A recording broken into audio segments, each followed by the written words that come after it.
Today's episode of This Week in Startups is brought to you by Mandril, the best way to send transactional email from the people who make MailChimp. Sign up today at mandril.com. And by Sharefile from Citrix, secure file transfer built for business. Visit sharefile.com, click on the microphone, and enter TWIST for a free 30-day trial. And by AWS Activate. It's easy to start and scale your business with Amazon Web Services. Check out free resources like one-on-one office hours with AWS Solutions Architects and much more. Learn more and sign up at aws.amazon.com/activate. Hey everybody, it's Jason Calacanis, and what an amazing episode of This Week in Startups we've got. Stewart Butterfield is on the program, and I've wanted to have Stewart on the program literally since day one. For 5 years, I've been trying to get him on the program. You might know he founded Flickr, which is one of the great success stories of Web 2.0, and now he's working on Slack, which, if you don't know, has raised another $43 million from Social Capital Partnership, that's Chamath, and Andreessen Horowitz, which is obviously Mark Andreessen and Ben Horowitz, and a bunch of other folks, and Excel. So they're just crushing it. He's a tremendous entrepreneur. The product's amazing, and we really get into the last 10 years of the industry and how to build great products and his struggle and his successes and failures as an entrepreneur. And he was super honest. So I think you're going to love this episode. Stick with us. That's what it's all about, man. They said money is the root of all evil. What? Funny how it feeds my people. Yeah. We ain't gonna live like equals until we get the money, spend the money, and defeat you. Yeah. Money is the root of all evil. What? Funny how it feeds my people. Yeah. We ain't gonna live like equals until we get the money, spend the money, and defeat you.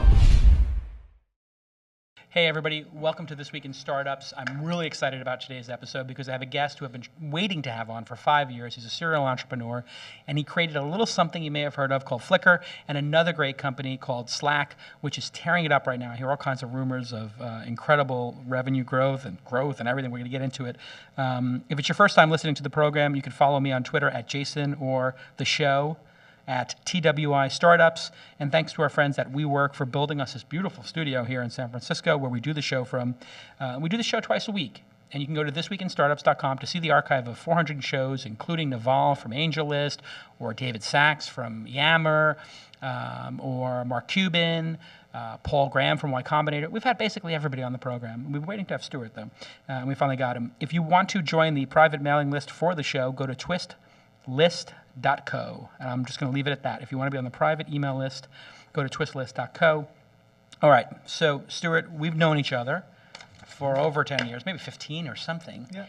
And I guess we met back in the early 2000s after 9/11 and the big dot-com bust. Yeah. There were, I don't know, like 100 entrepreneurs who still believed in the internet, and were still trying to make things for the interwebs. And I had created Engadget and Weblogs Inc., but you had created this phenomenon called Flickr. And so take us back to how Flickr started and when you knew you had something exceptional. All right. Well, like you said, there's a bit of a pivot story there. Yeah. And people, I think, unless you were around in those days, I think you forget how bad it was. Because it wasn't just the dot-com crash, which was obviously a huge shift in thinking and in what you see on the covers of magazines and all that kind of stuff. But then it was WorldCom, it was Enron, it was 9/11. Oh, right. I forgot all about the WorldCom and Enron, like just huge fraud. Yeah, just like basically a complete lack of faith in the markets. And 2008 was bad, but it wasn't nearly as bad as this. I mean, this was kind of Armageddon for anyone investing in internet stuff. Right. And we wanted to make a web-based, massively multiplayer game. A web-based, massively multiplayer game, of all things. Which, had anybody ever done a web-based one? No, I think it was, browsers were just getting to the point where they could handle something like that. Yeah, Ajax was the new thing, that you could actually have a web page change, without refreshing the page. Yeah.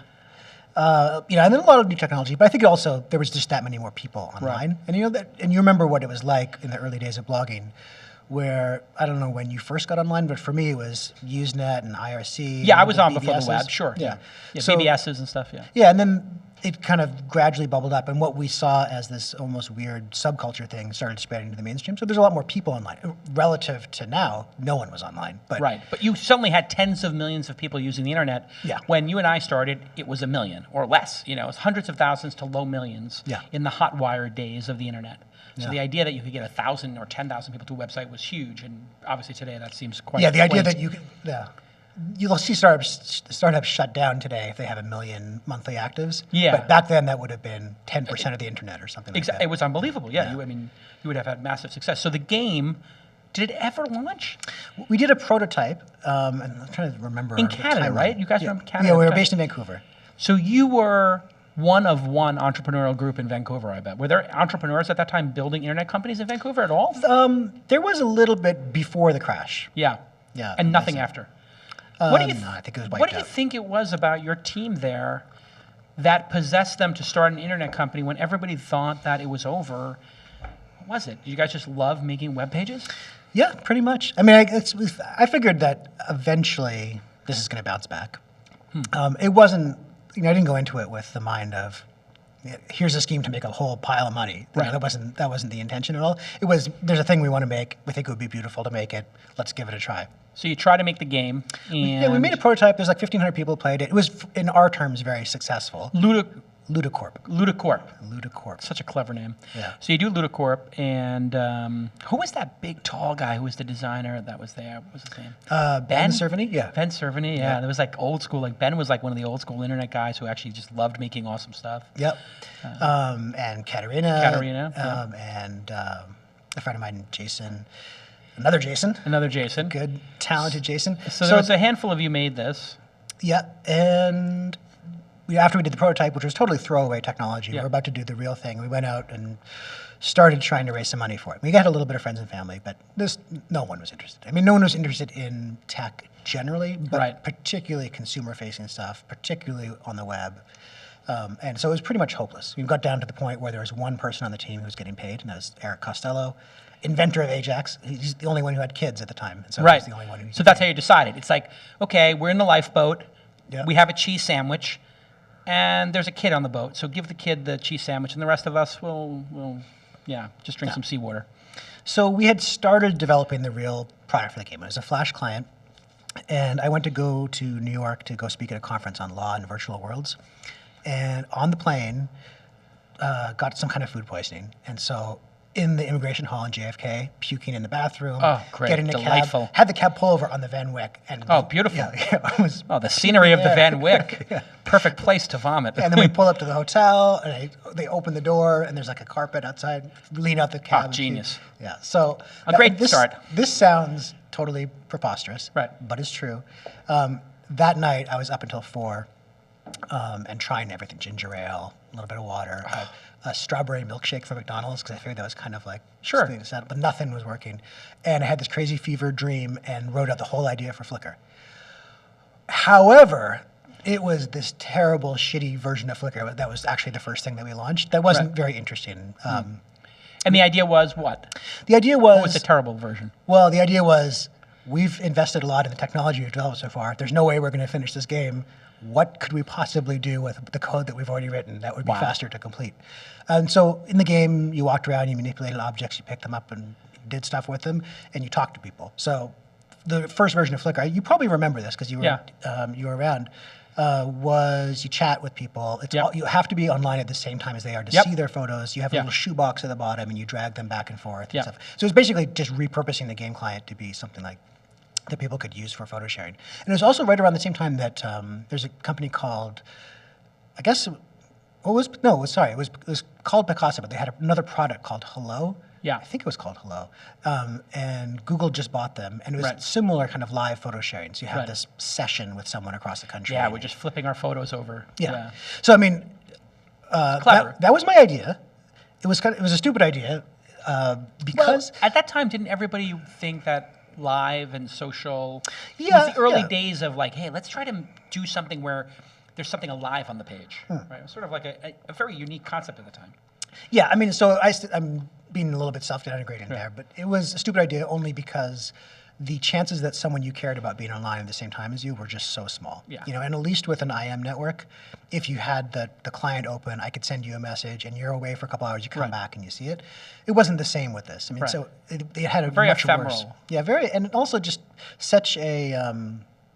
There's a word for it, but such a problem of getting the network off the ground in the first Yeah, place. critical so mass. hard. You had to start that flywheel, and also, you might have created something that was 2 steps ahead, 3 steps ahead. You had to like. Well, that's the other thing. Yeah. Digital photography was just starting. I mean, so there was I think the first camera phones were out, but they are horrible. Yeah, they were barely camera phones. Yeah, like quarter like VGA, Nokia, and noise and horrible. It had to but be people bright did sun. have like a Canon. Yeah, and those are still. I mean, they were almost luxury items. Like Yeah. $1,200 Sure. For a crappy point and shoot that was probably 10. And when somebody took one of those out at a conference, that was the object of art. I mean, people were Yeah, like, yeah. "Whoa, you have a digital camera? How does it work?" You know? But that was shifting super fast, and, Yeah. and Flickr itself shifted super fast because we realized we need to be able to. People need to be able to see their photos when they're not online. Right. And over the first 4 or 5 months or so, I mean, we got such a good initial response. Oh, actually, forgot. It was February 10th when we launched, and it was at the O'Reilly Emerging Tech Conference. Down in San Diego. Yep. I was there. And the day before, I don't know if you remember this, Orkut launched. And it was, Orkut, yes. yeah, so Google launched their social network, Orkut. Orkut, yeah. Huge in Brazil. Yeah, huge in Brazil. But at the time, I mean, still, Friendster was still A force. Yeah, it was a viable entity, and there was a lot of excitement about that. Yeah. So that kind of overshadowed us a little Right. bit, and we weren't sure if we wanted to be like a social network with photos or something. So that kind of constrained us. People have a to little remember also in that 2002 or 3. bit. That was the end of 2003. End of 2003. Yeah, it was February 2004. Sure. So we have to remember at that time, Google I think they had Gmail, and they had just launched No. Orkut. No, Gmail didn't exist. Not yet. Right. So it Gmail was being close. used by people, but it was in stealth. Yeah. So Google was strictly an ad. Google wasn't public. Google was No, I private, and it was a search engine with 1,000 people working on it. Yeah. I mean, it was totally company. different environment. Yeah, like It a was person so- like Sergey or Larry would be at an O'Reilly eTech event. Absolutely. Yeah, they'd be hanging out. Yeah. Yeah, it was a whole different world at Yeah. that point. So we launched it. We changed it really quickly. We became the thing that people recognized as Flickr in about 4 or 5 months, something like that. Mm-hmm. I remember having dinner at some MIT event, and I had met Joshua Schachter in real life for the Yeah. first time, and he. Of Delicious fame. Yep, and he launched, Delicious had already been out for a little while, Yep. and Delicious had this system called tagging, and he convinced me to put tagging into Flickr. The first time he told me, I was like, oh, that's a stupid idea. No one's going to want to tag Yeah. photos. It's amazing. That was the birth of tagging. Right? Yeah. He was the first person to do it, or was somebody right He's before the him? first person, certainly the first one that I know about that has that Yeah. same kind of modern incarnation where Yeah. you add a tag, and then someone can just click on it and see everything else tagged with it. You're right. Yeah. Which is a pretty, it's a big, Mind-blowing. yeah. It was mind blowing at the It time. seems so simple and obvious, but that's any good idea seems simple and obvious after the fact. Yeah, and the idea that you could actually tag across platforms was Yeah. also kind of mind blowing. Like I could go to Technorati and type in, Calacanis and see all the things that were across blogs, Flickr, and Delicious was crazy. Yeah. So, I mean, you asked when did we know Yeah. that it was taking off? Yeah. The first day that we launched it, because we were at the conference and everything, we had either 600 or 900 people sign up, and we're like, yeah. Which at the time was just like, oh my God, there's hundreds of people on your service. Exactly. I mean, probably 300 of them are at the conference because we did it live and we had a big room and stuff Mm-hmm. like that. And by the way, we started coding this 3 months before, and we just finished at 6 a.m. and the presentation of this, I think, at 10:15 in the morning or something like that. So it was a mad scramble. But the next day we had 300 people sign up, and the day after that it was like 70 people, and the day after that it was 30 people, and the day after that Wow. it was like 12 people, and then we're like, oh man. But it gradually ticked up, and as we added things. As we added new features, it got a little bit better, and finally got over 100 people a day, and it never went back. And then it got over 200 people a day, and never felt, and then 500. So somewhere in the summertime, it was pretty obvious. And there's a couple of, one of the under-recognized factors in success, at least at that point, again, was our relationship to people like you and to other people who were early bloggers. Yeah. Corey Doctorow was an advisor on making the game and already running Boing Boing, so he's like, hey, use Flickr. Blogging was the social media of the time. It was how ideas propagated. Yeah. And Flickr was the first site that let you take a photo that we hosted for you and put it on your blog. Right, So, which solved huge problems for people because the blog software didn't have photo hosting. in fact, if you use Blogger, which had just been acquired by Google, and you went to the help section and clicked on how do I add a photo, it would say, use Flickr. Amazing. All right, when we get back from commercial break, I want to hear about the sale of it and then the start of your new company, Tiny Speck, which also is a pivot story that's done incredibly well when we get back from this very important partner message. Yes. What a great episode we're having, and it's brought to you by my good friends at Mandril. Mandril is transactional email from our friends at MailChimp, and they have servers all over the world, so delivery is instantaneous everywhere. And if you don't know what a transactional email is, let me just explain briefly. You know when you get a password reset message and it doesn't come in time and it's in your spam folder and then you give up and you're like, I won't reset my password and use that person's service, or you get a friendship request or a comment request, or hey, here's the latest products we have, or your product is shipped. That's transactional email. And as I said in that example, if you don't get it, you think less of the service and you might not actually engage the service or trust it. So transactional emails are just critically important for everybody, and you can use Mandril for a ridiculous price. In fact, the first 12,000 emails you send every month are free. So they want to make it really easy for startups. They really care about startups. And when you grow past 12,000 emails, which is a heck of a lot, you just pay on usage. And there's no feature gating, and they're not trying to use high-pressure sales tactics on you. They're just good people over at MailChimp and Mandril, and they make it super easy for you to use the products. Go ahead and sign up at mandril.com and thank @Mandril app on Twitter. And you can monitor all the performance of your email on your iOS or Android device. So, you know, if you're just like the founder or the CTO or the marketing manager, the growth hacker, and you just, you know, you're out having drinks and you're wondering how things are going, you can just check and see, you know, what the open rates are and percentage delivery and all that stuff. And let me tell you something, you really need to have a partner on this and not do it yourself, because they have the relationships and the technology and the infrastructure to make sure that they're getting past all these spam filters and getting you where you deserve, which is in people's email box, because you've built that trusted relationship. So they do a great job. Thanks, Mandril. And let's get back to this awesome episode. Thanks again. All right, welcome back to the program. My guest today, Stewart Butterfield, who is a tremendous entrepreneur. You know him because he created the legendary internet brand Flickr, which is still going strong today. And he now has a new chat app that people are using inside organizations called Slack that you can go see at Slack. Slack.com. Yep. Wow, good .com. A 5-letter English word. Holy cow, that's a $100,000 domain. What'd you pay for that? 60,000. That's the same exact price I paid for Inside.com. Oh yeah. Yeah, that's a deal of a century. Well, Inside's probably a better deal. Well, that's a multi-million-dollar domain. Yeah, I got lucky. Sometimes you get lucky in life.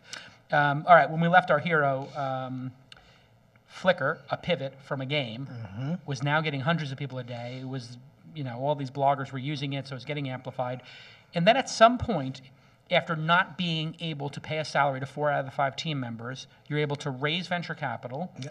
We never did VC. We did Angel. Angels. But we got great people. Esther Dyson, I remember who was Esther probably the most high-profile angel you could get at the time. Esther Dyson, for people who don't know, wrote Release 1.0. Yep. Which was before blogs, there were newsletters about technology. And hosted companies. PC Forum, the conference, which was a huge deal at the time. Did you ever go to PC Forum in those first couple of years? Because that was the last couple of years, right? Yeah.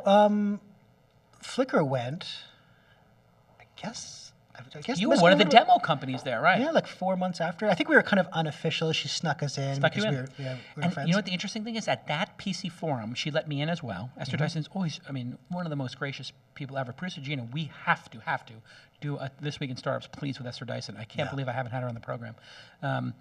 She was so gracious to me ever since I was a kid. She let me interview her for Silicon Valley Reporter, but she let me come to PC Forum when I was broke.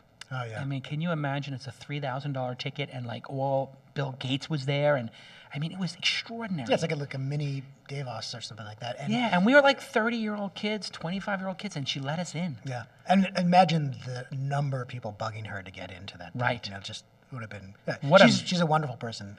So she says, "I'll give you money for Flickr." How much? I think she gave us $100,000. Wow. And then which at the time was astounding, because we would pay ourselves $30,000 or $40,000 at that time. Yeah, absolutely. So it's like, wow, this is going to pay for 3 people. And then Reid Hoffman, who was doing LinkedIn yet? No. I think LinkedIn. I don't think it had started yet. I'm sure he had the idea at that point, but I think it probably didn't actually launch for another. So Reid put $100 in. Something, I don't even remember how much at this point. Brett Bullington. Wow, there's a name from the past. Yeah, Excite exec and also super well-known angel. So I mean, we had a great group of people, and that also helped us out. We're very well connected. And back then, there were only 10 angel investors, 20 angel investors you could name. Yeah. And how did you meet angel investors back then? There was no angel list. No Twitter. Sent a number of probably increasingly desperate, but I guess maybe increasingly persuasive emails to Esther, who was on the board of some company in Vancouver that I don't remember now, and so happened to be coming, and I got to have breakfast with her at, like, for me, like the totally unreasonable time of 7 a.m. or something like that. Right. So I had to basically... No, she's an early bird. She goes goes swimming at 5 or 6 in the morning. Yeah, that's actually... Side story, she was a very fervent early user of Flickr and used it primarily to take photos of the pools. Of the at pools hotels. was hysterical, yeah.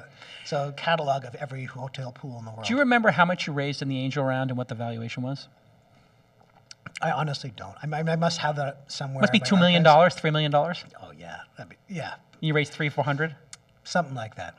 Yeah. It's so funny. I remember when you guys launched, and I was just... It's probably more like $1.5 million. Oh, yeah. Also, I had no idea how any of this stuff worked. There was no website explaining what a term sheet was or how to raise money. Yeah, I mean, the resources today are crazy in comparison. But also, we didn't even know all of our options were single trigger for everyone. So as soon as we got acquired, everyone's options vested. Because I didn't know what you're supposed to do. Right. Yeah, we didn't. And we were also out of the valley. We were in Vancouver, which is a little bit different. It was a Canadian company and stuff like that.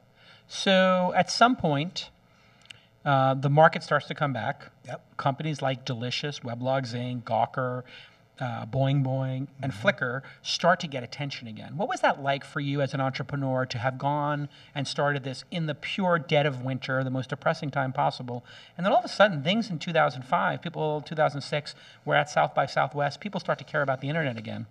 What was that like for you just emotionally as an entrepreneur to see like... Oh, it was fantastic. I mean, obviously, it was, first of all, it was every time we found some super high-profile person using Flickr, it was a big deal. Every time we found this kind of like a subgroup that we'd never considered using Flickr, like suddenly a Japanese mom's support network for new mothers in Japan started using it. Right. And things we never thought about. You don't forget that stuff. No, and actually remember when we first added tagging, going back to that for a second, we thought of it as a way of cataloging photos. And it immediately became this kind of participatory thing where someone took a photo or had a photo of a street light in the fog. And so it's like all misty and there's a glowing orb. Yeah. And he tagged it with Glow Project. And he said, hey, everyone, upload something like this and tag it with Glow Project. And it became this, a fun little adventure. It's like the hashtags on Twitter. I mean, it's like William Gibson. It's exactly like that. William Gibson said the street finds its own use for technology. Like as technologists or people building products, like you just don't know how people are going to use it. And every time you see someone using it in an unexpected way, there's a huge sense of delight. I mean, it was really fantastic. Yeah. And of course, we were very flattered. We got flown down to go meet with Yahoo and Google and what's that like? Did you meet with Larry Page or Sergey? Or just with like David Drummond or something or Marissa? Marissa, now I'm blanking on Salar? her last name. No, Kara's partner, Megan. Megan Smith. Yeah, there you go. So Megan Smith was doing M&A at the time, I guess, yeah? Yeah. And so she's just like, you guys are the nuts, like, come be at Google? Yeah, well, but they had the blogger team was super enthusiastic. Biz was super, because Biz Stone was working there at the time, super enthusiastic. But they also had just bought Picasa 4 months before or something like that. And because it wasn't a web thing yet. No. But it was a client. Yeah, and you know how that goes, though. Like, it's like, oh, we already made our bet. Yeah. Even though you're, like, different. The Picasa team wasn't super supportive of us. Yeah. So you go down the street to Yahoo and... Well, yeah, and this was in the summer of 2004. So none of those conversations actually went anywhere because we were like, let's keep going for a little bit longer because we just started this 6 months ago. And you loved it. And we were doubling every month or whatever it was. By that Christmas time, so this is the end of 2004, early 2005, we got our first term sheet from Excel from Peter Fenton, who at that time was at Excel, now is Benchmark. And then suddenly Yahoo came back and said, we want to do this. And so over that Christmas, New Year's, we had a term sheet from a VC who, I don't remember what the exact terms are, but I think they wanted to put $5 million in, and we were just like, Jesus, what do you do with $5 million? Yeah, exactly. We could pay ourselves $100,000 each. It was kind of incomprehensible, to think at that time, these were huge numbers. I mean, angel rounds at the time were $200,000 or $300,000. I mean, A rounds were $1 million or $2 million, and $5 million was just otherworldly. That's what you funded Microsoft or Apple with. Yeah, and so it was a really hard decision. We got a lot of advice from our angels. Esther was friends with the head of corp dev at Yahoo at the time, a guy named Toby Koppel. Toby Koppel from Allen & Company was at Yahoo at the time, and the CEO was Terry Semmel. Yep. And Reed Hoffman was, you never, because this stuff was so fresh in our minds still, and there had not been any successful internet companies since 2001 or something like that. The reason advice was you never know when there's going to be another Asian currency crisis, which probably no one remembers now. But Sure. And you never know when 9/11. planes are going to fly into the Twin Towers or something crazy is going to happen. Yeah. People were on eggshells at that point still after 9/11. So you take this money now, it'll change your life. You'll have options that you didn't have before. And if you don't like working at Yahoo in the end, then you don't have to work at Yahoo forever and then do something else. And, you know, people pointed out many times, if you had waited 6 more months or another year, would have made 10 times as much money. Maybe. Oh, well, who cares? You know, and anything could happen. But for a poor kid from Vancouver to actually be a millionaire after not thinking he would ever be able to pay himself a salary, this was an extraordinary moment. Yeah, absolutely. And I also, I went to grad school at Cambridge, and I learned more in that first year at Yahoo than I had at any other year in my life. I mean, like, it was crazy. I'd never worked at a big company. I've done consulting work for big companies. Yeah. It's a very different thing to be inside, and also inside of Yahoo at that time, because Yahoo was still on the ascendancy as one of the sole survivors with Amazon, eBay. Yeah, there was like 4 horsemen of the internet left. Yeah. It was brutal for them. I mean, the layoffs and the cost cutting and trying to figure out what their businesses were was hard. Yeah, but then and suddenly things are starting to tip up. I actually remember the first Web 2.0 conference, the October of 2004. And it was suddenly there was companies again, and Flickr was, you know, in every single person's presentation at the conference. Yeah, it was. Well, Flickr became a reference point because you had done tagging, you had done just modern web design, Ajax and this stuff, and I mean, you guys were just the vanguard of design and technology at the time, and also branding. What a brilliant brand! Yeah, I mean, at that point, people forget the idea. Like every company used your naming scheme. Because you couldn't get a domain name. Just drop the last vowel and you're good. Yeah, so that was, the name came from Ben Cerveny, because we were trying to think of names, and he said Flickr. We couldn't get it. We tried talking to the guy who was just squatting on the domain. He wouldn't want to sell it for any amount of money. It's not like we had much money to buy it. Right. Katerina suggested dropping the E. I was like, that's stupid. That's ghetto, weird. weird. What are you talking about? And I finally came around to that, and in retrospect, it was genius, because it... So unique. Yeah, it was better. And here's another bit. I remember typing in Flickr to Google, and it would say, do you mean Flickr with an E? Yeah. And then at some point it stopped doing that. And then at some point, if you type it with an E, it said, did you mean it without the E? Wow. That was when crazy. you arrived. When the algorithm tells you you're nobody, you're somebody, and now you're it. the man. You're it, right? Like you're defining the word. It's a new word in the English language. All right, when we get back, I want to talk about your new company. And thank you for taking me down memory lane. What a great time in history for everybody who was involved. So let's take a quick commercial break. When we get back, Slack is just crushing it. So I want to hear all about it and see it with a demo from the founder. Stick with us. Yes, Sharefile by Citrix is designed for business, and we use it here at This Week in Startups and Launch when we do events, when we have startups sending us information, and it's critical to our success because we can send files of any size, it's totally secure, and we can access these files from anywhere, mobile device, on any computer, and what's great about it is you have very granular controls, and you can tell if people have opened the files and when, and get email alerts. It really works well when you need to know what's going on with your files. And so you can request files and upload them to a specific folder. Let's say you had 100 startups coming to an event, and you wanted them all to put their logos in a folder. Boom, you just request it. Boom, it's all in there. Easy peasy. And you can try Sharefile.com, or you can try Sharefile at Sharefile.com. Just click on the radio microphone button and use the offer code TWIST, T-W-I-S-T. No credit card is required, and you will get a 30-day free trial. That's right, no credit card required, 30-day free trial, which means they believe in their product, right?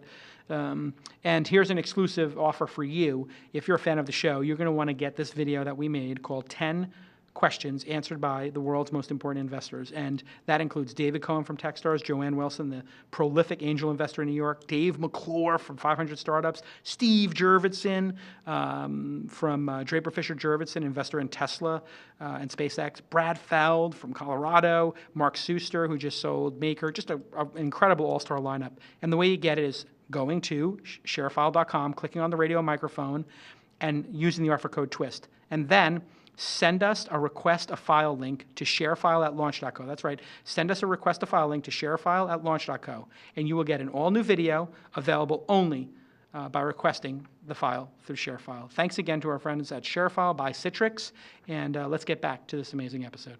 Hey, everybody. Welcome back to the program. Thanks to our partner for supporting independent media like This Week in Startups, over 400 episodes.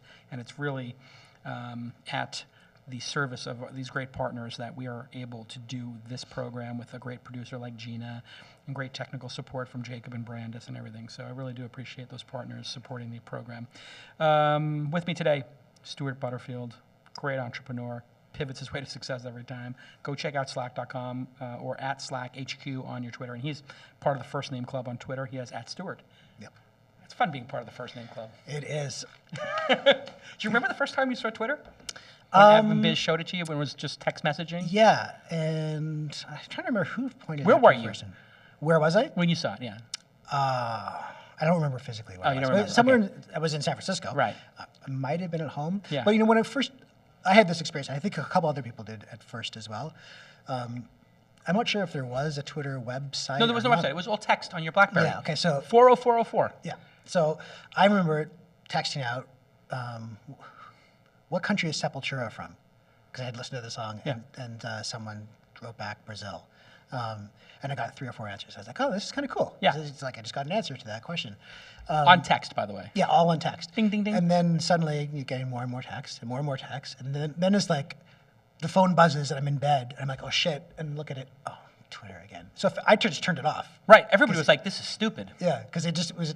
Now I'm getting irritating texts at 2 in the morning from Of people. course. Terrible. And it seemed like it was going to be something significant. And there's no way to filter it. There's no And app, people had there's no website. 300, 400, 500 texts they were allowed per month. And after that, it was 5 cents a text. Yeah. So I was gone off of Twitter for a year and a half after that, or something like that. And I was so slow. It's actually, it's probably been the last year or so that I've actually started tweeting. I should dig up my graph. I was very, like one every 8 weeks or something like that.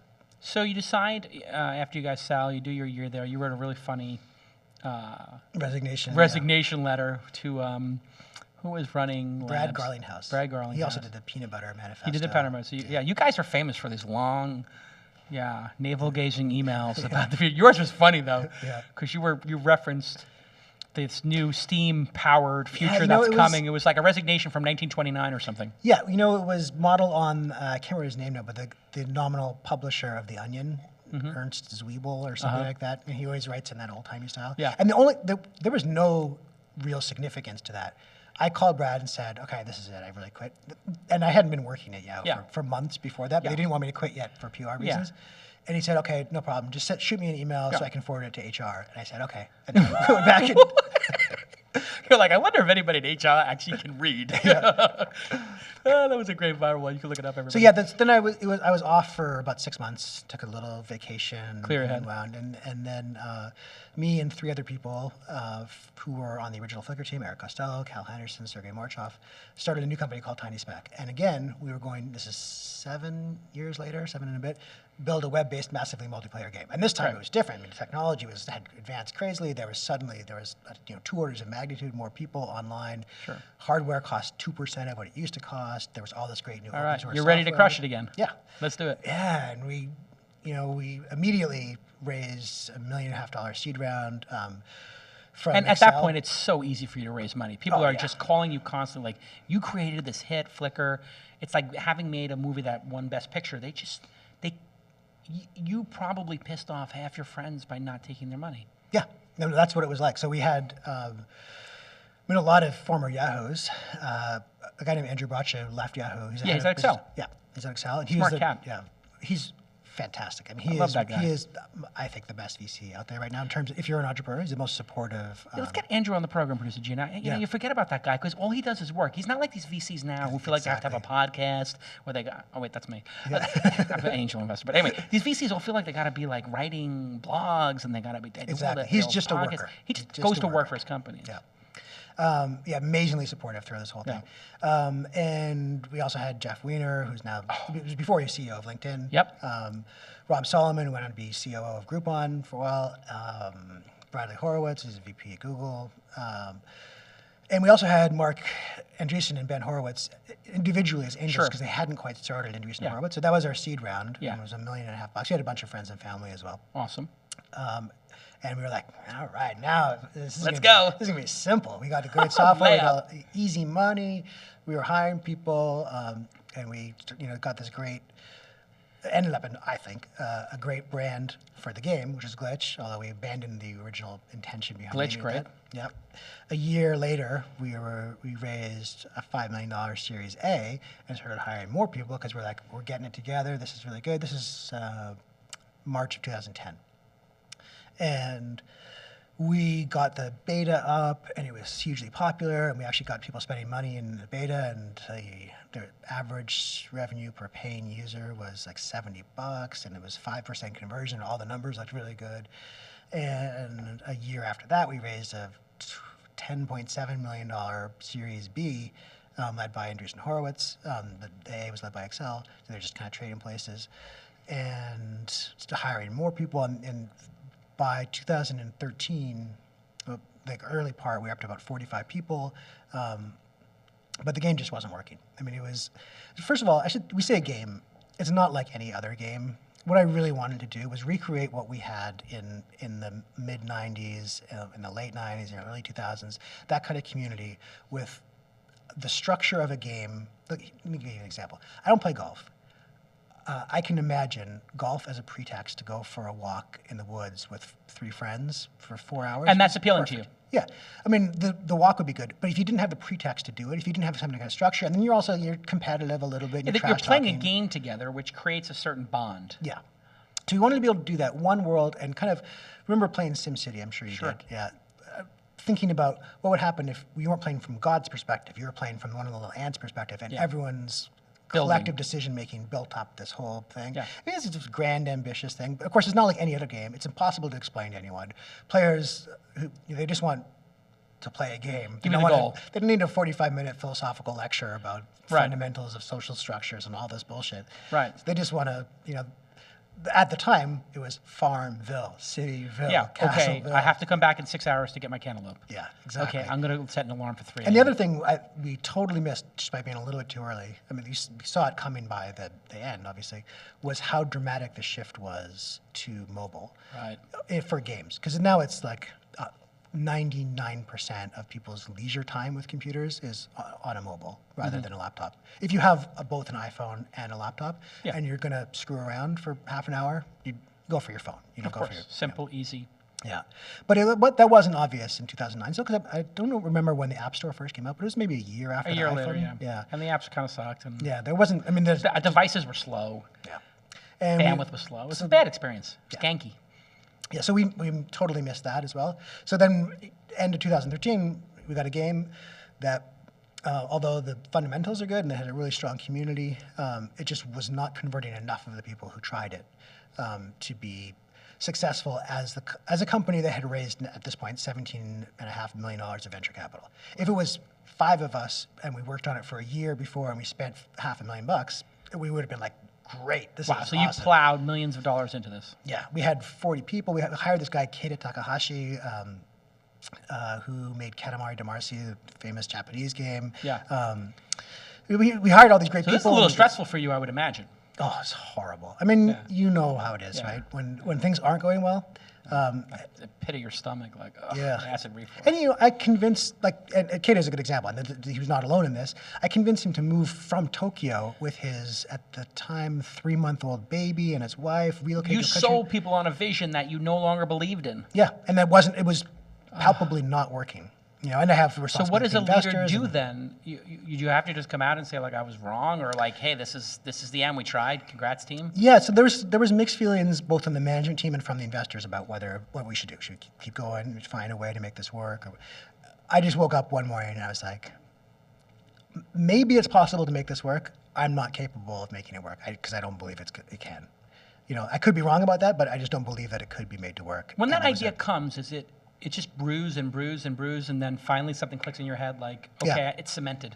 Yeah, and I mean, I'm pretty sure that I was right about that. I could have been wrong. Maybe there could have been some way to make it work. Yeah, you absolutely never know. But I knew it was the right decision because by that afternoon, I was like, oh, God. Yeah. And also, monkey off the back. We had $5 million left. Your short stack, though, having raised 17. Oh, yeah, absolutely. But we had the luxury, and we also had the luxury of saying, to the investors, we're going to do something else. So they didn't want us to give the money back and start a new company because they already had the ownership of this company. But we're also going to take a month right now to make sure everyone gets another job because it was November. And we're lay people off in November. It was 35 kind people. of a dick move. Yeah. And you're like a rep. I get the sense, having known you for a while and just watching you from the outside, you're like a mensch, like reputation kind of guy. Like you actually give a shit. Like you're in it for the real reasons. You could be retired no, right absolutely. now. I mean, and So- even if I was just a malicious, self-serving prick, I still would have done that because the optics were good. Yeah, but still, you give a shit, and you're saying these are your people. You got them to move here, so you gotta there's like a good article. unwind it. Ugh. There's a good article in Pando. Carmel wrote last week about this, and her lead was, I couldn't get in 30 seconds of this talk without crying. Because I'm telling all these people here in November, you work so hard on this, and everyone loves it, but we have to shut it down. So anyway, I hate that. I hate laying people off. Yeah, it was awful. It was just, but it was super cathartic. And in the end, everyone got a job, at least as good as the one they got. You probably got a raise in that market. Most of them. Yeah, the market was All right, hot so you decide to build something. Show me what you decided to build and how you got there. Well, we were using IRC for our internal communication. I don't know, are we up on the screen? I think we're up. Let me just confirm with the tech team there. Jacob and Brandis, can I get a thumbs up, or maybe even Gina, that we are actually demoing? Okay, great. We're up. Cool. So this is Slack, and it was based loosely on IRC, which is what we use to communicate inside Time My Speck. team too, for 10 years, right? Everybody sets up an IRC server and you just chat in there. Yeah, and so if you're like us, what happened was no way to log the messages, so we built Logbot. Once we had logs, When you say log the messages, there's no archive. Yeah. So you had to build a tool to bot archive, to sit there, copy the messages into an archive somewhere. Yeah. And then once we had that, we wanted to be able to search it. So now you got to get a search index up, and that's another server instance. Yeah, and there was no good iPhone client, so we built an HTML5 front end so we could get to it on our phones. Got it. Once we had that, we wanted to be able to post from the phones. We wanted notifications when someone uploaded a file to the file server. Got it. On and on and on. I mean, just hack on hack on hack. And it was a great system in the sense that with 45 people over several years, the company-wide email list had 50 messages on it. So less than one every 3 weeks. We just did not use email internally, and that wasn't email because sucks. Yeah, for internal communication. For external communication, you have no choice, and that's the way it is. Yeah. So when we decided to shut down the game, we had some discussions about what we wanted to do next. All of us agreed we would never work without a system like this, and everyone we knew was investing time and money in making their own. Therefore, we should just make this a product. Yeah. So January 2013. No, what year is it now? 14. January 2013. Yeah. Oh, I had my years wrong. Yeah. So when I was talking about Glitch, we shut it down in November 2012. Right. We started on this January 2013. In August, we did a kind of a preview release, and then we launched officially 8 weeks ago. 8 weeks ago yesterday. So I'm going to give a quick little demo here. Yeah. Down the side, you see a bunch of channels, and if you ever were an IRC user, it's exactly the same. Channels like a topic. Yeah, or a chat room. Yeah. This could be the developers. This could be the editorial people. This could be operations. Yeah, exactly. So we have one here for marketing. We have mobile development and stuff like that. The ones that are white means that there's some unread messages. We don't give you a number because that's just going to stress you out, but we do give you a number, like here, if someone mentions your name or sends you a direct message. You get an app message, yeah. Yeah, so I'm just going to, this is actual live data. Yeah, so be careful. I'm going to switch between channels quickly just in case someone says something that's inappropriate. Yeah. But one of the big things for us was... Should we sell to Google or to Microsoft? Oops. We're not selling. Not selling. But I'll switch to our mobile development channel. So you can see there's people talking here. There's Johnny. Oh, wow, you got best of the web. Look at that. Congrats. Oh. Somebody on your team has just got a screenshot from their iPhone of Slacker being in best very nice new apps. So there you go. And this is Allie pasted in a tweet, and the tweet that she pasted in unraveled or unfurled. Right, to this. sure. So we got people talking here. We also got this little goblin guy saying App Store iOS crash. You can see right here. Yeah. Up here we have Travis, which is a continuous integration testing tool, posting in test results that they... So these are development environments sending in alerts so everybody knows, hey, somebody pushed new code, or there's an error going on here.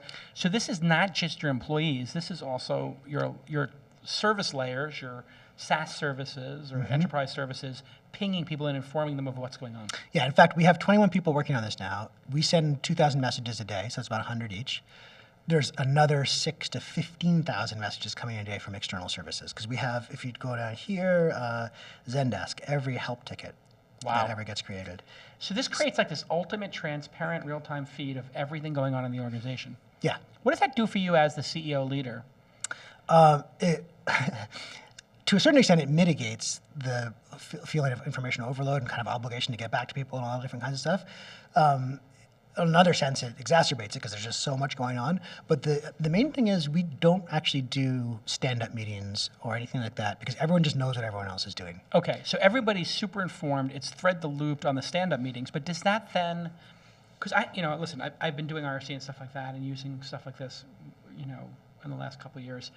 Do you find that by removing the social aspect of work, it makes people feel a little isolated, or maybe we have something becomes missing from working together, which is that sort of talking to each other, and do you reintroduce something else? There is. I mean, every Slack instance starts off with 2 channels. One called General, which is everyone in the company is in it, and it's kind of like your company all, and one called Random. So first of all, there's all this BS, and you can see actually Andrew Bradshaw we were talking about before, board members, we actually invite them into our Slack instance. Genius. So these people are shooting the shit here. Here's this picture of that BMW that was parked in front of the fire hydrant for that fire in Boston last night. So this is people blow up a little steam. This is the water cooler. Paste in. Oh, there's the social media. Yeah. Social media. So you can paste in. I'm gonna favorite stuff like Stewart's tweets. That was, it's hard for me to imagine that someone did that non-ironically. It felt like it was an SNL skit or something. Yeah, it really did. Yeah. But people are pasting in GIFs Animated and GIFs, genius. Just BSing and bringing up random So that's what articles. you're saying is you're introducing well, there's a little bit of that. fun, yeah. We also do in the San Francisco office. We have 2 offices, Vancouver and San Francisco, and I split time between them. And you live here or Vancouver? I technically live in Vancouver, although I'm here about a third of the time. I'm probably going to invert that. But each office has its own ways of doing it. There's a lot of listening to music and talking during the day in Vancouver. San Francisco is very quiet, but they all go to lunch together precisely at noon, like children. Wow, it's like preschool. Yeah, and do they hold hands, or they have a rope? Where they have the rope, and everybody holds the rope like a train. But it's a really nice tradition because it does replace that. Yeah, that's what I was asking. Yeah. Yeah. So and people are talking about work stuff there. They're also talking about families and all kinds of stuff. It is an essential part, though, of being part of a team. Is to yeah, absolutely. And at 3:00, everyone goes for coffee together. And we were talking, we're going to move to a bigger office because we're running out of space, and should we get an espresso machine there? And there's an anti-internal espresso machine movement because we want to be able to go out somewhere together. I think that's wise. Yeah. I think it's wise. Yeah, so it doesn't totally get rid of that. But I should say the vision here, and people see this as chat messaging or something. We're not allowed to say chat in any of our outward-facing marketing. We're also not allowed to say collaboration because that's a word that has 30 years of broken promises behind it. It's Lotus Notes-esque. Yeah, exactly. I mean, Lotus was an incredible thing for its time, and just fascinating. It's a whole. Ray Ozzie, genius. Yeah, we could do an hour Ray on Ozzie, that. Slack user. Really? Loves Slack. Ray Ozzie, man. Do you remember what was his thing he did after Lotus Notes? The Groove. Groove. Yeah. Oh, that was so beautiful. I loved Groove. Yeah, and someone said that Slack is Groove for the 21st century or something. I can't remember exactly what they said. But yeah, we're weird people that we know all these things. Yeah, Groove was so awesome. So anyway, everything gets posted into here. So whether it's the BSing that we do during the course of the day, whether it's links to articles about marketing or articles about us, it's every tweet that anyone ever tweets at us, it's every help ticket that gets created, it's every bug that we ever file, it's every time someone signs up for the site, anytime someone creates a new team, everything. And it's one search box across everything. And this is what people don't get about it. Ultimately, it's a search app disguised as a messaging app because every team, your team, any startup you talk to, they're using half a dozen services, a dozen services, and they don't even think about them, but they're using Crashlytics for mobile crash reporting, or they're using GitHub for source control, or they're using Zendesk for tickets, or they're using Jira for bugs, or on and on and on. There's a million, there's categories that didn't even exist before, like application performance monitoring and stuff like that. But CRM, sales, BI, marketing analytics, everyone's using all these different tools, and it's great because when we first got started, everything was Microsoft. When everything was Microsoft, the tools weren't as good, but it had the virtue of working together. Now, every category you get a choice, but the stuff doesn't work together. It's not anyone's fault, right? It's not like GitHub is trying to keep your source control away from Zendesk's help tickets or something like that. And in fact, people are building this if this, then that to try to make these things filter, talk better. And there's another one called Zapier, which is more for business tools. Oh yeah, Zapier is cool. And Zapier will shoot stuff into chat rooms. And it'll shoot it into HipChat, or it'll shoot it into here. Yeah, I did that with an RSS feed, so that anytime anytime we post to the This Week in Startups RSS feed, it puts the links into the chat room. Yeah. Messaging. So that what we wanted was something that we would use for messaging, but we realized pretty quickly that all of the communication from all of the computers that talk to us, because you get a lot of email from computers. You have a new follow on Twitter, your check images available. Yeah, RSS feed updated. Exactly. Whatever. All that stuff should be in one place, and all of it should be searchable. Because if you have one search over all that, then you don't, it's like what Gmail did for your personal email. It wasn't just that it made it searchable, which was obviously huge, but it reduced the cognitive cost of processing the incoming messages because you just didn't have to think about it. You knew that you would be able to search for it later, so you could just throw it all in one big pile and not have to organize it. That's what we want to do for team communication. Got it. This product is growing like wild. Like now I'm an angel investor. I talk to investors all the time. Somebody told me that your growth curve is like otherworldly. The number of people signing up is like not a hockey stick, but like a hockey stick bent backwards or something. How fast is this growing? You get 10,000 people signing up a day, thousands? No, the absolute numbers are still pretty small because this is a business app. Okay. But hundreds, thousands of people signing up? To be honest, you don't know. I only look at one number, which is daily active users. I mean, there's other numbers I look at as well. But so it's doing well? Thousands of people? Yeah. Oh, it's 55,000 this week, 50,000 last week, 45,000 the week before. It's been growing at 10 to 20% every week, except for Christmas and New Year's, because there was. Well, listen, if you grow above 5%, you're on unicorn territory. So you got to be, if you can keep that up, you're every like super time unicorn. It shows, like we would grow at 20%, and we're like, when we got this is like, say, go back to Christmas, we had about 5,000 daily active users. So we're about 10x where we were from Christmas, and now it's April. So in that quarter, we grew 1,000%. Incredible. It's unreal. We did a good job. I still don't understand exactly what the fuck is going on. Right. And the sales have been phenomenal. We have over 10,000 paid seats in 8 weeks. Wow. And 10,000 paid seats in 8 weeks. Yeah, and that's actually discounting. It's probably more. I mean, so put you on $1 million run rate, no problem, or more. Oh yeah. Yeah, millions of dollars. And it's growing crazy fast. So this has got to be a great moment at the board meeting where, the previous business was like sideways, maybe trending down, and every board meeting is, why can't we get this rocket? Here's our last ditch plan to save things. The rocket, it's just like you're Apollo 13 or something. Yeah, we're stuck on the other side of the moon. How do we get this rocket down? And now, just everything's smooth and buttery. Yeah, and to be honest, I mean, we're all working our asses off, but I still feel like I don't know what we did right that caused this to happen. Yeah. When you look at entrepreneurship, having been at the grind for such a long time now and had success and also had these brutal failures, or just incredibly frustrating perhaps. I mean, there's other things in the world that are more brutal, I suppose. But psychologically, it's trying on the leader. What have you learned about being an entrepreneur and a leader, and getting through all this?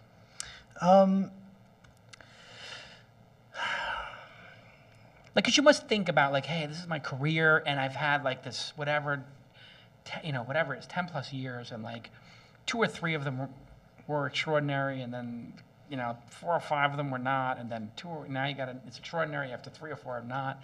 How do you keep it together? I'm trying to think of some pithy, quotable answer here. What's the real a lot answer? Of it is how do you get through it?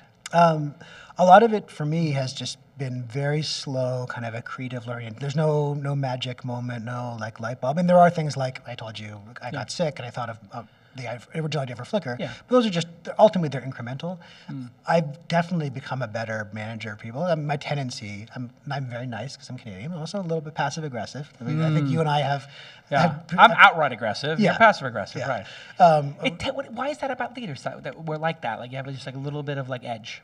Well, I think you kind of have to. I mean, you have to impose your will is the wrong way of saying it, but you have to realize something, right?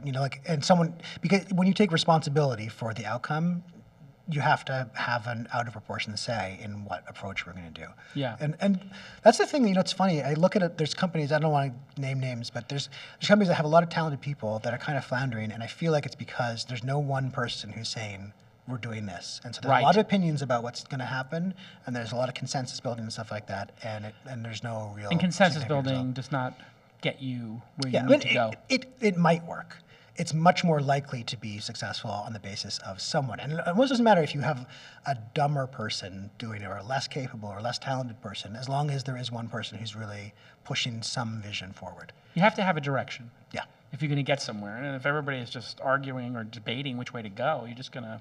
Yeah, or you just get in this position where a lot of the... I mean, I have nothing against consensus. I try to be a consensus builder. Right. But there's a real risk of compromising. So, you want to take a little bit of this person's position, and it kind of takes the edge off the corner of what you were trying to do originally here, and then a little bit there, a little bit here. Death by a thousand cuts. How do you keep people motivated when, these 4 people want to go east and these 6 want to go west, and it's a jump ball, and you're saying like, hey, fuck it, we're going north, and here's why. Like, do you have like a strategy for letting people know that you appreciate their input, but it's not going to be followed? I'm getting better at that. Yeah, me too. I'm getting better. I mean, that is a very slow... I mean, that's why a lot of people who are good managers are older, because it takes time to learn it. Certainly, I took a very long time to learn it. But yeah, I don't have a magic technique for that either, but I definitely am much better. And I go back to Andrew Botcher one more time. Yeah. I had this moment at Yahoo where I would go to his department, was called business operations. They did budget and planning, forecasting, and stuff like that. And I had to go to them when I wanted to get headcount. And every person who worked for him was like sharp, honest, hardworking, did what they said they were going to do, just like great people to work with. And I said, I was really struggling with hiring and getting the right people. So I went to him and said, well, how do you find these awesome people? He said, I don't find any better people than you do. I just fire the bad ones really quick. But he has a great, if you get fired by Andrew, it makes you feel good. Really, he's got a way of doing it. He's got a way of doing it, It's not BSing. He's just saying, it's just basically taking when you have something that you don't want to tell someone, and you're nervous about telling them, or you're anxious about how they're going to feel about it or whatever, and you try and couch it in this weird way where you're telling them, but you're not really trying to explicitly tell them. That never works, right? If you're just totally straight with someone and say, we hired you. I think you're smart. I think you're talented. That's why we hired you. Sometimes it just doesn't work out. This is that time. Yeah, I'm telling you, I'm saying this very quickly, doing this interview and stuff, but if you do that properly, it works. And I think that bringing that kind of just straightforward honesty, I'm not trying to manipulate you, I'm not trying to bullshit you, I'm just telling you exactly what I'm thinking, just straight from my head, and that makes it a lot more successful, for whatever the conversation is. I don't mean necessarily for firing people, but for saying, I value your opinion, that's why you're in the role that you are. In this case, we just really have to do this, because and then, sometimes people get mad at you, sometimes people understand, and if it works out in the end, then no one's really that mad. Yeah, I think when it's successful, it's kind of hard to be upset, right? Like, I tell you, when people bicker, is when those daily active uniques are not going up or they're going down. Yeah. Because then it's like, oh God, this mission's off course. Yeah. Mission's on course. People can generally feel good about it. So, you must have had opportunities to become a venture capitalist or just be an angel investor and just have an easier life. I've done a little bit of angel investing. Yeah. Why didn't you choose that life? I mean, to be a VC or something, go to Excel or one of those places? It's a long commitment, If you actually want to be a VC, you're looking at 10 plus years. Yeah, you got to like a fund or two. Yeah, you got to be in there for the long haul. You got to be sure that you really like this group of people you're working with, and you're going to be able to deal with the LPs and the companies that they've already invested in and stuff like that. Yeah. But also, I like building stuff. Right. You can't get away from it. No. I like, working on how this feature is going to work, talking about what the main message of the website is going to be, how this, I did most of the early UI design, and then we got some outside designers, and I micromanaged the shit out of them. And I like doing that. I mean, I really like building stuff. Yeah. So I don't get to do that all the time anymore, but I'd rather do that, even at the position that I'm in now, which is less hands-on. I'd rather be doing that than investing. Awesome. Yeah. Well, listen, continued success with it. If you haven't tried it, I mean, God, it's really awesome. And I have to tell you, the iPhone app is awesome. What a beautiful, I kind of feel like a lot of the user's experience with this is the iPhone app. Is the usage, how does the usage break down desktop iPhone app? It's much more desktop than you think, because... these are people at work. Yeah, people at work, exactly. But it's last time I checked, and this could be off now, it's about 60% of people are using both on a daily basis. Oh, wow. Yeah, so it's definitely a lot of mobile usage. But it's a lot more, the behavior is quite different. About 3%, I think, of messages are sent from mobile, but about 8% 10% are read on mobile. So people, Interesting. like what I do first thing I do before I go to bed, check it. Last thing I do before I go to sleep, check it. Perfect. So it's harder to type there, so you send a little bit less, but you read more. All right, listen, this has been amazing. It's so great to have you in the program after all these years. You're a bulldog of an entrepreneur, and I love that. You just keep plowing through and just getting it done. Pivoting, God, you just got to know when to do it, right? Like, Yeah. It builds, right? Like when you're like, this is not going to work. Yeah, it's such a hard call to make. It is, but you know what? Isn't it? Entrepreneurship is just, like you're saying, somebody has to make the decision. Some of these places like Apple, it doesn't feel, you didn't say Apple, I said Apple, but Apple feels like maybe sometimes like you're wondering if they're making a decision. Maybe it's just because Steve was just such a great, There's certain leader. domains where it feels like no one, like iCloud, no one's making any decisions. Yeah, there needs to be, put somebody in charge of that. Yeah. What do you long Apple stock? I think I'm long Apple stock. I haven't looked at it in a while. Well, you just long Apple, like forget stock, but product lines and stuff. Oh, yeah. I mean, I think they will inevitably die like every other company dies. It's going to take them a long time. I mean, if you look at, decades. Yeah, I mean, in the sense that you look at Dow Components from 1920, they're all different companies now. Yeah. Someone will eventually take them over, but it's going to take them a long time because they're so far ahead in many respects. I'm really looking forward to that big ass iPhone, the phablet from iPhone, and the watch, and maybe a 4K monitor. I want that 4K monitor. The iPhone, I've already forgotten what a revelation it is, like just the original iPhone, but I still can't get over the 11-inch Air. I just love it. It's unbelievable. So the Air is just like, for $999 or whatever it is, I bought my mom one, and I'm like, how does this thing have like... I think about the piece of crap computers we used to buy for like $4,000. Oh my God, you 16 have the megs huge of RAM. HP or whatever, like it was compact, portables. That would 80-pound CRT Yeah, they'd be 12 pounds. I mean, this, you'd have to have a special bag for them. You'd be like a doctor coming to somebody's house in the country. But the 11-hour battery life, 8, 9, 10, 11-hour battery life, how did they do that? I mean... Yeah, Apple, great company. All right, listen, everybody follow Stewart. Everybody follow @SlackHQ. Go try Slack. So if you're listening to the program, please go try Slack. It is awesome. It is, just tremendous. And the number of people using it, amazing. And congratulations on the amazing list of investors. And what do you think of the new Flickr? You like that they're making some changes to it? Or do you even give a shit anymore? I don't. You try to divorce yourself from it? That closely. To be honest, I liked the first set of changes that we saw in the redesign, the larger photos. I really liked that. I liked me too. I mean, the big thing was I want to see more larger photos. And I understand the technical reasons, but it took a long time and all that kind of stuff. And they made it free now, right? Yeah. So that's great. Get rid of the Pro. For sure. And some of the design choices on the new photo page I don't quite get yet. There's some things I still struggle with how I'm supposed to do it. But then to be honest, every freaking photo UI on Facebook as well, on Twitter, they all confuse me. I never know whether I'm going to get a bigger photo when I click on it, or I'm going to get the next photo. Yeah, nobody's got that down. You get the thing zoomed out, and then you can't figure out how to go back. Yeah, I always love the device on Flickr. On the top right, I always, the thumbnail of next and previous. Yeah. Just so elegant. Just the classic. Simple, the classic. This is how you're going to get to the next thing. And I found with the Twitter iOS app, after I get a photo open all the way I close it is click it again? No, just quitting the app. It's easy to just do that and that. But so would you emotionally not try to think about Flickr? Do you think you block it? I'm rooting for Flickr for sure. You are, absolutely. But how do you deal with selling your baby like that? Do you still feel like I put a kid up for adoption or something? I got to go back and get them. Do you? It was so the first year and a half inside Yahoo was so difficult because it was a messed up period for Yahoo, and it was so hard to get resources and stuff like that. I remember, now we're starting the whole interview over again. But, no, it's fine. Good stuff happens in the last 5 minutes. I remember when YouTube first got started, this is maybe 6 months after we got acquired or something like that, they were first getting started. And a couple months after that, we were talking about all the different video sites. And I bet you remember Adam Sandberg, Lazy Sunday clip on YouTube, which was the breakout. Yeah, it was the thing that took it away from ClipShack and all. I can't remember the names of the other sites at this point. A couple months after that, Flickr has 15 or 16 employees, I think. YouTube already has 25. Flickr's 10 times their size, and it was impossible. Like, I had a 900-page stack of documents of me trying to hire one person, and I feel like if Flickr people, if you're listening, we're spending a little bit too much time chasing Facebook, chasing Instagram, and all that. And, Facebook is 400 times bigger than Flickr at this point in terms of social photo sharing. Instagram's got to be 100 times bigger. That's hopeless. But Flickr has, at this point, I don't know, 8 billion public photos that are well cataloged and tagged. There's brilliant photographers. Anything in the world you want a photograph of, if you're a birder and you're looking for some weird Costa Rican bird, there. It's the Wikipedia photos. Yeah, and that's what it should be. And there's a huge untapped opportunity there. Do you ever try to buy it back?